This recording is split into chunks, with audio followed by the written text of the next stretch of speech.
Guys मैं हूँ और ये आकाश है और यहाँ हमारा एडवेंचर हो रहा है। जय गिरनारी। पूरी फैमिली यहाँ बैठ रही है हमारे स्वागत के लिए। फाइनली से वरसाद झीणी झीणी बाका सीखी बोलावવાનું કરી દીધું છે સ્ટાર્ટ। मौसम ऐसा है कि ये गार्डन गार्डन हो रहा है।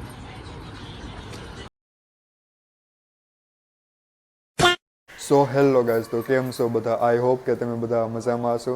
અને અત્યારે છે હું ફ્રેશ થઈ ગયો છું। મારા તરફથી તમને બધાને જય દ્વારકાધીશ અને ગુડ મોર્નિંગ। અને અત્યારેની મોર્નિંગ છે થઈ ગઈ છે જૂનાગઢની અંદર, અને જૂનાગઢની અંદર પણ ખાસ કરીને છે ભવનાથ તળેટી આવેલી છે, તો એ જગ્યા ઉપર છે અમે નાઇટની અંદર સી રોકાણા હતા। તો અહીંયા છે ભવનાથની અંદર એક કોળી સમાજની વાડી આવેલી છે, તો એ જગ્યા ઉપર છે અમે અહીંયા રોકાણા હતા। તો અહીંયાથી હવે જવાનું છે ગિરનાર ચડવા માટે। તો હું તો સી પહેલી વાર જાઉં છું, તો ત્યાં આઈ થિંક 10,000 જેવા છે સ્ટેર એટલે કે પગથિયાને એવું છે આવેલું છે। તો હું પહેલી વાર સી ટ્રાય કરું છું અત્યારે। તો સો ગાઈઝ સાંજે મસ્ત આ રૂમની અંદર સી રોકાણા હતા। સો ગાઈઝ આ છે કોળી સમાજની વાડી, અને અહીંયા માંધાતાનું જે મંદિરને એવું છે પણ આવેલું છે। અહીંયાથી વ્યૂ છે જો ગિરનારનો। અત્યારે ધુમ્મસ ને એવું છે તો કંઈ નહીં દેખાય। અત્યારે છે ભવનાથનું જે ટેમ્પલ આવેલું છે એ જગ્યા ઉપર છે આવી જશે। એક્ઝેક્ટ મારી પાછળની સાઈડ છે આવેલું છે ભવનાથનું ટેમ્પલ।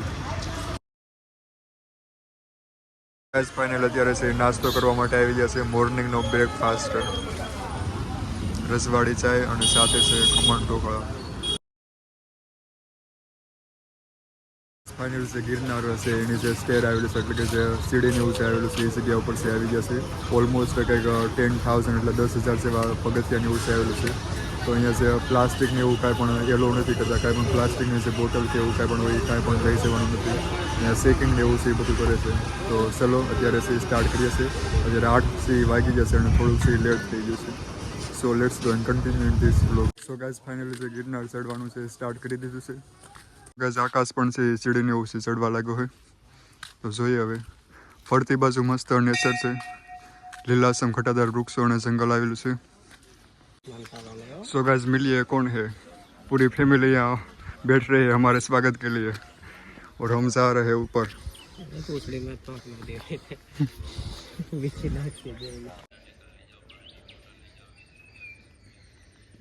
સો ગાઈસ અહીંયા જે રોપવે છે એની પણ સુવિધા આવેલી છે। અંબાજી ટેમ્પલ છે ત્યાં સુધી રોપવે જે હોય છે એની વ્યવસ્થા છે।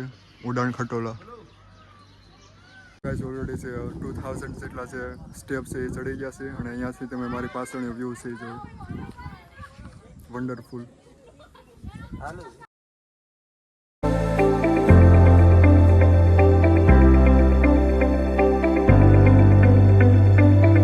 તો ગાઈસ કેવડા મોટા પથ્થર છે, સ્ટોન આવેલા છે। અહીંયાથી જો એક લેન્ડસ્લાઇડ થઈ તો આ બધું પથ્થર છે નીચે આવી જશે। गाइस मैं हूँ और ये आकाश है और यहाँ हमारा एडवेंचर हो रहा है। जय गिरनारी। સો ગાઈસ અહીંયા તમને જે ટી સ્ટોલ, મેગી, નાસ્તો એના માટેના જે સ્ટોલ છે મળી જશે, બટ અહીંયાની જે પ્રાઇસ છે બહુ વધારે છે, કેમ કે એ લોકોની જે મહેનત હોય છે કે એટલું બધું જે આપણે ખાલી એમને પણ નથી ચડી શકતા, એ બધું જે વેટ હોય, વજન હોય ઉપાડીને અહીંયાથી લાવતા હોય છે। જો આ લોકો એમની જે મહેનત હોય છે એના પૈસા લેતા હોય છે, એટલા માટે અહીંયા પ્રાઇસ ને ઓછી વધુ હોય। હેલો ગાઈઝ, જય ગિરનારી। તો ફાઇનલી ગાઈઝ હું આવી ગયો છું સ્વર્ગની સીડીમાં। અહીંયા જે ગિરનાર છે એ જગ્યા ઉપર છે આવી ગયો છે। ઓલમોસ્ટ અમે જે 2500 જેટલા જે સ્ટેપ છે સીડી ચડી ગયા છે।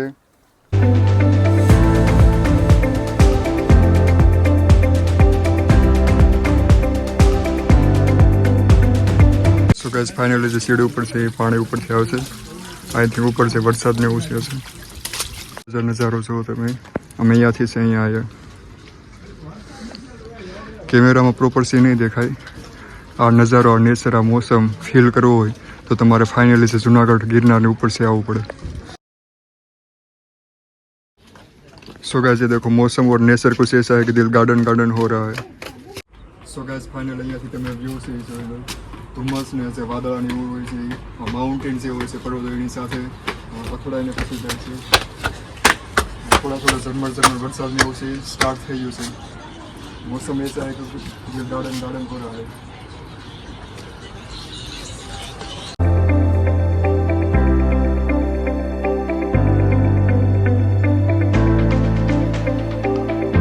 વરસાદે ઝીણી ઝીણી બાકા ચીકી બોલાવવાનું કરી દીધું છે સ્ટાર્ટ। ઝીણો ઝીણો જે ઝરમર જેવો વરસાદ ને એવું છે સ્ટાર્ટ થઈ ગયું છે।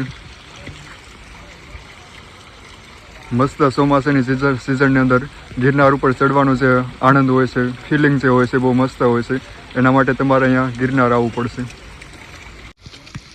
ઉપરથી જે ઝરણા લાગે છે, પાણી જે ઉપરથી નીચે આવે છે સીડી ઉપર. ગુજરાતનું સ્વર્ગ કહેવાતા છે ગિરનારની ઉપર છે. ક્યારેક આવો તો ક્યારે આવો છો તમે મારા કલેજા આ ગિરનાર ઉપર ચડવા માટે? મસ્ત ઠંડો પવન છે આવે છે અને ઝીણો ઝીણો જે વરસાદ છે ચાલુ થઈ જશે. અને મજા જ કંઈક અલગ હોય છે ચોમાસાની અંદર ગિરનાર ચડવાની. ગાઈસ હું થાકી જતો બધા નાના છોકરાને જોઈને મને એમ લાગે છે જો આ ચડી શકતો હોય તો આપણે તો બહુ મોટા છીએ.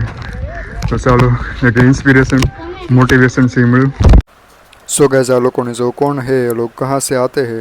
અહીંયા તો ચાલવામાં પણ ફાફા પડે છે ને આ લોકો પુશઅપ કરે છે.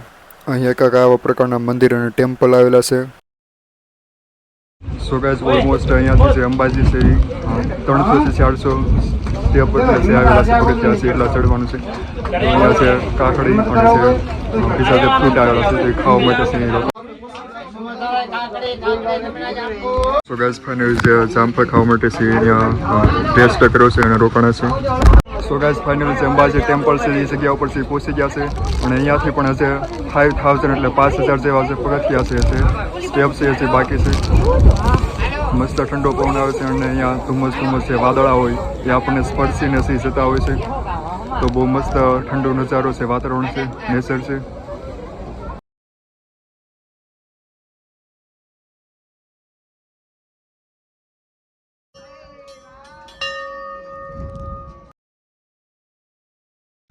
ગાઈસ ફાઇનલી છે અંબાજી પહોંચી ગયા છે અને અહીંયા છે નાસ્તો ને એવું કરવા માટે છે રોકડા છે, રેસ્ટ કરો છો.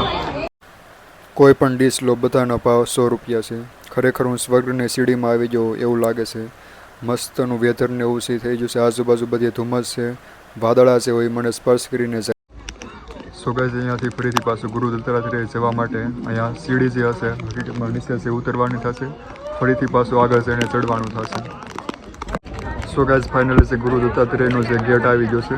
હશે તો થોડુંક આગળ છે ચડવાનું છે, થોડીક જે સ્ટેપ હોય.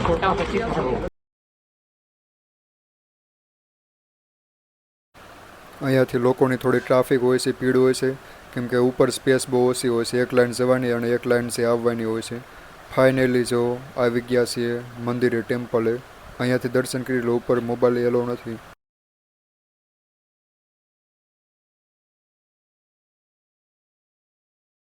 સો ગાઈસ ફાઇનલી જે દર્શન એવું છે કરી લીધું. સૌથી ઉપરની જે ચોટી હતી ગોરખનાથ અથવા દત્તાત્રેય જેમ ટેમ્પલ હતું એ જગ્યા ઉપર.